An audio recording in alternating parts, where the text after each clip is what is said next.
Hoobastank would emerge out of the same Southern California rock scene that gave birth to other groups like Incubus. In fact, Incubus would be a group they'd frequently be compared to. Despite critics not giving them a lot of love, they had two big records in the early to mid 2000s and one of the biggest crossover hits of the decade in 2004 with The Reason. But whatever happened to them? That's what we're going to explore in today's video. The story of Hoobastank begins with frontman Doug Robb, whose parents are from Japan, and guitarist Dan Estrin. Both members would end up picking up the guitar around the age of 13 or 14. Robb would tell Rolling Stone, "I went to hang out with my grandma in Japan and I was bored.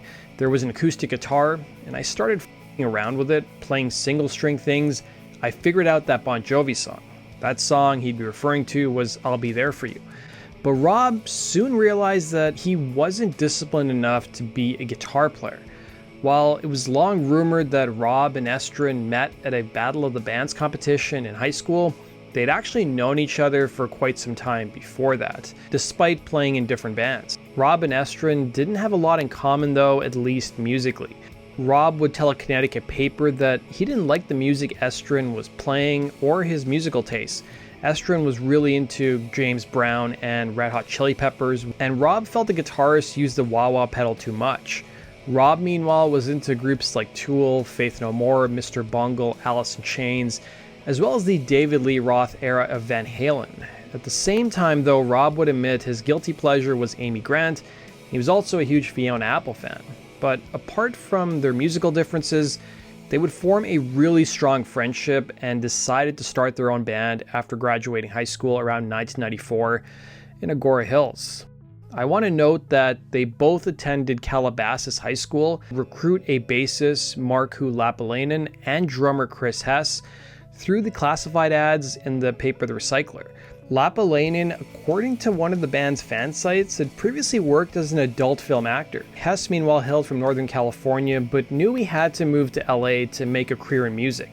He was one of 3 to 5 drummers the band auditioned, and while they really liked him, they thought they'd have to work a bit on his look since he showed up to the audition wearing sweatpants. So afterwards, they went to the Salvation Army to get him some new clothes. Hoobastank would play their first show in the backyard of Robb's parents to about 300 kids. The members would end up stealing pieces of the stage from their school, transporting it by skateboard. Robb, who was 19 at the time, would remark that it was his proudest moment, and opening that show was Linkin Park and Incubus. Hoobastank soon started playing shows around LA in different clubs, and Estrin would discuss the band's hustle and their pragmatic attitude, telling the Buffalo News, "A lot of bands sit there and wait for things to happen. They say, when we get a record deal and when we get signed, that's not the right attitude to have. You should be saying if, not when." Their friends from Incubus would end up nabbing their own recording deal by the mid-90s, something that stuck with Robb, with him recalling, "I remember thinking, wait a minute, that means they don't have to work. This is for real. That's when I started to look for them for how it could be." Hoobastank soon took a DIY attitude towards marketing themselves. They sold their own concert tickets, made their own posters, plastered neighborhoods they resided in and nearby schools, and they even maintained their own fan mailing list, frequently sending out updated information by hand. They'd play basically any gigs they could get, whether it was backyard parties, bar mitzvahs, as well as clubs around LA. They soon became a frequent presence, in fact, at the Roxy and the Whiskey A Go-Go, even becoming pretty good friends with the owners. At one point, they hired a manager, but soon fired him after realizing that they did a better job of managing themselves. Hoobastank would release their first LP in 1998, titled "They Sure Don't Make Basketball Shorts Like They Used To." The man introducing the band to kick off the album would be the actor who played Biff from Back to the Future. It turned out the band had played a corporate gig with Incubus, and the DJ that night at the gig was actor Thomas F. Wilson, who played Biff, and he agreed to lend his voice to the album. Hoobastank's debut album would combine metal, ska, and funk, with them even having 2 saxophone players. The band's initial pressing of 2,500 copies they made for the record would end up selling out. Hoobastank would end up shopping around their first album to different labels, both big and small, with some showing interest and even paying for the band to record some new material, but no one ended up pulling the trigger on signing them. And it was at one point the band were even thinking that maybe they should go get real jobs because no one would probably sign them. But instead, they made some major changes. They ditched their horn players, they got a manager, and they started recording new material, just vocals, drums, and guitars, keeping it simple. It would result in the group writing the tracks Up and Gone, Hello Again, and Ready for You. These songs would help the group nab a recording contract with Island Records in August of 2000. At that time, Rob and Estrin were working at a local YMCA as counselors, and Rob was supposedly working as a kindergarten teacher as well. Within 1 year, even before they put out their major label release, they were touring with Incubus and Alien Ant Farm. Hoobastank, throughout their career, have been ridiculed for their awful name, and the members themselves think it's not a great name either. Hoobastank used to spell their name with a U instead of an A, but they ended up changing it because everyone kept saying it wrong. So when the band signed with Island Records, they thought they would finally change their name. But it was shortly after signing their label deal, their A&R man came to a show they played in LA, and he soon noticed that the crowd was chanting their name. At his insistence, he told the band to keep their name as it is, since they had already built up a pretty strong following, and so they did. According to one interview the band gave, they were planning on changing their name to Menace to Society. So you're probably wondering, what does Hoobastank even mean? Well, honestly guys, I have no idea. And the reason I say that is because for a lot of the early interviews they gave for their major label debut, they gave different answers to different outlets they were being interviewed by. One answer was that it was a name for someone from California who has a shoe fetish. Another was that it was a street name in Germany, while another answer was that it was the middle name of their bass player. My personal favorite was that it was the H in Jesus H. Christ. In reality, it seemed like they thought of the name spur of the moment, thinking that nobody else would have it. The group would end up spending a few months recording their major label debut that was self-titled. Estrin and Rob would be the principal songwriters behind the group, with Estrin telling the Buffalo News, "I'll break out all my recording equipment, my guitars, bass, and drum machines, and play a riff over and over again. Eventually, I'll create the whole song, record it, and I'll take the tape to rehearsal and show it to the other guys. Rob will take it and try to develop a vocal melody over what I'm playing and develop lyrics."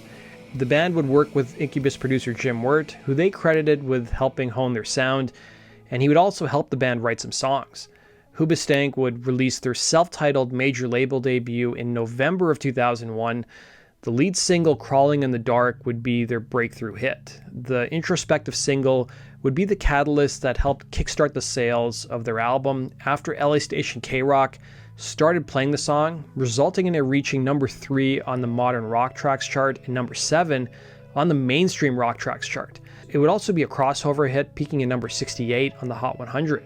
But Crawling in the Dark wouldn't be their most successful song from the album. Their second single, Running Away, would be the biggest song off the record, peaking at number 2 on the Billboard Modern Rock Tracks chart, and it was also a crossover hit, peaking at number 44 on the Hot 100 chart. The third single, Remember Me, would end up peaking at number 28 on the Mainstream Rock Tracks chart. The success of the singles would help propel their major label debut to go platinum. The press, however, made it seem like the band were an overnight success and simply riding the coattails of Incubus. I could get the comparisons to Incubus as their frontmen kind of looked similar. They'd actually toured together and the group shared a producer as well. The band, however, responded to the similarities, claiming that they were both heavily influenced by Mr. Bungle. Hoobastank would frequently be labeled as nu metal in the press early in their career. The members themselves would call their music as being between the extremes of metal and pop, with Rob telling the Kansas City Star, "I don't want to be like one of those bands that can only go out with certain musical styles, or for that matter, only be able to write one certain style. However, there's a lot of heavier stuff in us to write, and there's a lot of mellower stuff to write. Hopefully we can establish ourselves as one of the bands that can get away with either." The band's fans got a little crazy sometimes, with Rob telling the South Florida Sun-Sentinel that at one show a girl wanted to marry him so bad, she literally brought the marriage papers for him to sign. He didn't sign them. Hoobastank would end up being hailed as one of the breakout acts of 2002, with their self-titled album peaking at number 1 on the Heatseekers album chart and number 25 on the Top 200 chart. But the band's image was pretty clean cut. Nobody with the exception of their bassist drank, and they all had girlfriends, and they would even call themselves pretty normal guys who simply enjoyed playing video games after shows. Their bassist, in fact, would remark in one interview, "The era of the jerk is gone. All these rock stars have died out, and what's left is a bunch of humble guys." Despite the accolades as being the breakout hit of the year, there were also some backhanded compliments, like one magazine who called them one of the most faceless rock bands of 2002. Hoobastank would end up returning in November of 2003 with their album The Reason, a record that was both a blessing and a curse. Prior to the record's release, the band submitted what they thought was the finished album to their label, who thought there were no singles on the album, and so they asked Hoobastank to go back and write a few more tunes. But based on the interview the band gave to the All Good Things podcast with Jason Nash, they made it seem like The Reason may have been finally finished around this time. Hoobastank didn't really think the title track was anything special, and it was pretty normal for them to have a few ballads on each of their records, while also feeling their harder rocking tunes represented the band better. The first single released from The Reason would be the track Out of Control, which was a modest hit, peaking at number 16 on the mainstream rock tracks chart. The song would be about opening your eyes after being blinded or devoted to something. The record, according to Rob, would contain several songs that dealt with religion and his lack of interest in it. Then, at one point, shortly after the album's release in November of 2003, the label was considering what to do next. Do they keep pushing the first single, something the band wanted to do, or do they release a second single, which they wanted the title track to be? It would turn out that a radio station in Utah started playing the title track, and it slowly started to pick up steam. The band would end up flying to New York to meet with their label to push for Out of Control to continue to be marketed. But ultimately, their record label convinced the band to release The Reason as a second single. The Reason would be a multi-format hit, peaking at number 4 on the mainstream rock tracks chart and number 2 on the Hot 100 chart. The single would spend an impressive 38 weeks on the charts, and it soon became the second most played song on radio, only trailing Usher's tune Yeah. The song, according to Billboard magazine, was the only rock song in the past several years to reach the top 2 spots on the Hot 100 chart. The song would also get a massive boost when it appeared in the series finale of the TV show Friends, which was watched by over 50 million people. But Rob would admit that he wasn't one of those 50 million people who watched the show, and he was more interested in having the band's music featured in an episode of The Simpsons. The Reason would end up being one of the fastest songs written by both Estrin and Rob, with its origins dating back to the band's previous tour. Estrin would tell Us Weekly that he was living at his mom's house and was, and I quote, constantly just working on music. One day when sitting in the guest room, I came up with something on guitar, recalling it was somewhat unique or different to what I'd been coming up with. Or maybe it was an evolution of what I'd been doing already, because the riff on a song from the first record, Crawling in the Dark, it's not terribly different. I found these other chords and just started going between these things that spoke to me. As for the lyrics, they aren't about a particular person, but rather from a series of lyrics, poems, and phrases that were stitched together by Rob over the years. Rob would go on to tell Us Weekly, the song is about my own issues of messing up and having to readjust my own behavior to make things work. The title track's success would help push their album to go double platinum, peaking at number 3 on the charts, and it also earned the band a slew of Grammy nominations. But the band members themselves were mixed on the record's success, not being happy with The Reason, comparing the song's success to the group Extreme, who had a lot of success with the song More Than Words. Both songs weren't really representative of each band's work. They also feuded with their label over the videos for the record, initially wanting to create a trilogy, starting with The Reason, going into the song Same Direction, which would feature cameos from Linkin Park's Chester Bennington, Kanye West, and Good Charlotte's Joel Madden.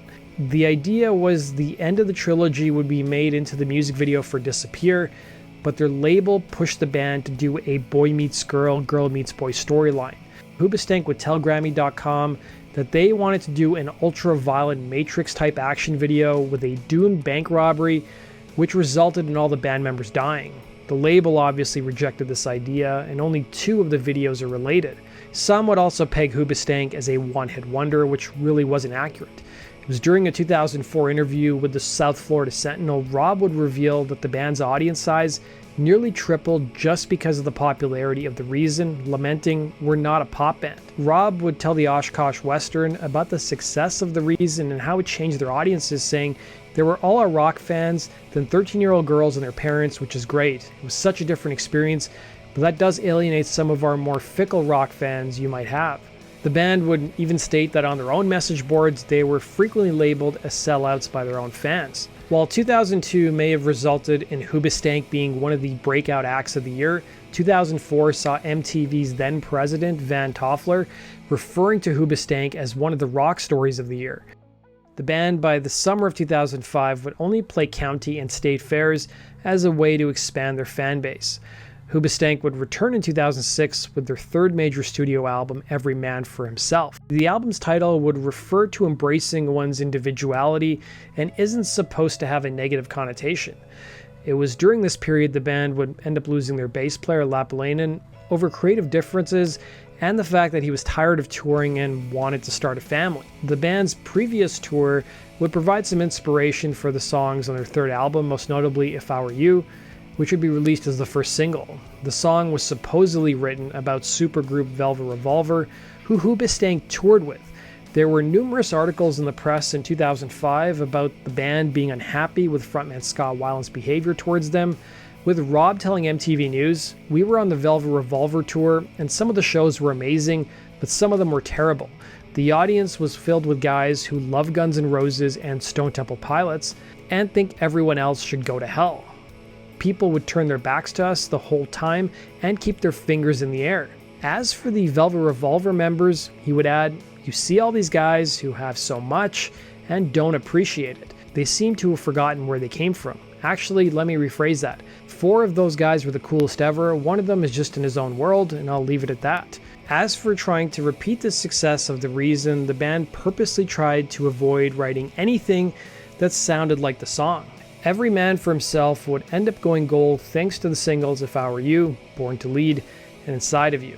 The band would also reveal years later that pop star Rihanna almost appeared on the song Inside of You, with Rob revealing that they didn't know who she was at the time and she was an up-and-coming artist, and they didn't like what her management had done with their song to include her vocals. It was following the tour for Every Man for Himself, the band would finally take some time off, feeling burnt out by the constant process of touring and recording. Hoobastank would return in 2009 with their final release on Island Records for Never, which would peak at number 26 on the charts. The band would release another 2 albums, 2012's Fight or Flight, and the band's most recent release came in 2018 with Push Pull, featuring more funk influences and pop rock sounds.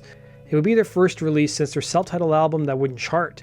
The band has been on tour this year and has also talked about releasing new music sometime in the near future.